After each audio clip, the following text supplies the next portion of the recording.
अगर आपको अपने रीडिंग स्किल्स इंप्रूव करने हैं तो आपको बेसिकली करना क्या है, you need to read content and you need to read from diverse sources and you need to read things that you not read previously.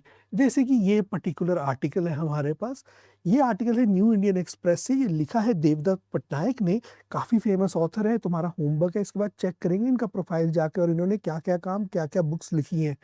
अब ये माइथोलॉजी पे काफ़ी लिखते हैं और इन्होंने इस पर्टिकुलर आर्टिकल में क्रिएशन मिथ्स, जो गुरुज, डिफरेंट गुरुज, सदगुरु, ब्रह्म कुमारी, इंस्कॉन, ये लोग जो क्रिएशन, जैसे कैसे हमारी यूनिवर्स कैसे क्रिएट हुआ है, किन चीज़ों को यूज़ करते हैं और कैसे ये सेक्स बेस्ड, ये पर्टिकुलर सेक्ट्स बेस्ड है इन चीज़ों के ऊपर, ये पर्टिकुलर आर्टिकल एक्सप्लेन करता है। और जब ये करता है, राइट, तो इसका एक रैशनल व्यू पॉइंट है बेसिकली कि ये सिमिलैरिटी है या ये इनका सोर्स मटेरियल है इन पर्टिकुलर, इन सारे के सारे गुरुज का है। तो that is what he is trying to say, there is nothing good और bad about it, right, he is not passing judgments here, he's letting you know information, where does the information come from.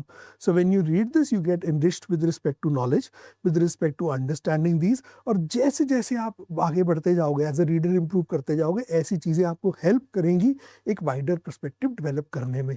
इसीलिए ये article आपके लिए recommend करा है। Article पढ़िए, इसका analysis readlight.in पे पढ़िए और अपना loop of learning, circle of learning complete करिए।